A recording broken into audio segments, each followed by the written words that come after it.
দিদা এসছে অনুষ্ঠানের আগেই, তো চলো দেখা যাক দিদা আমার জন্য কি কি এনেছে। হাই, কেমন আছে সবাই? দেখো তার সে ঘটে রাখে ঠাকুরের ঘট। ব্লাউজ এনেছে এক গাদা, এটা হচ্ছে আমার মায়ের জন্য এনেছে, একটা এনেছে আমার কাকিমার জন্য, এটা এনেছে আমার ঠাকুমার জন্য, এক গোছা শাড়ি এনেছে। ওয়াও, এইটা হচ্ছে তোর। এটা আমার না? ও ওয়াও, আমারটা কি সুন্দর মা। ও মাই গড, একদম মা বলছে তুমি সুন্দর, তোমার শাড়ি সুন্দর হবে না।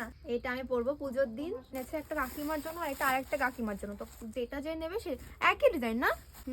একই ডিজাইন হলে তাহলে বাড়ি পরবানি, আমি আর তো কাকিমা একরকম শাড়ি। হ্যাঁ তোমার ইচ্ছে, তুমি চাও তুমি একই শাড়ি পরবা দুজনা, তো তুমি একই পরবা। আর এটা হচ্ছে আমার মায়ের জন্য এনেছে, মা যদি ভালো না লাগে অন্যটা নিতে পারে, কোনো সমস্যা নেই। আমারটা সবথেকে সুন্দর। আর এগুলো কিসের দিদা? বাবার জন্য দুটি আর গেঞ্জি আনছি। বাবার জন্য দুটি গেঞ্জি, বাহ থ্যাংক ইউ দিদা।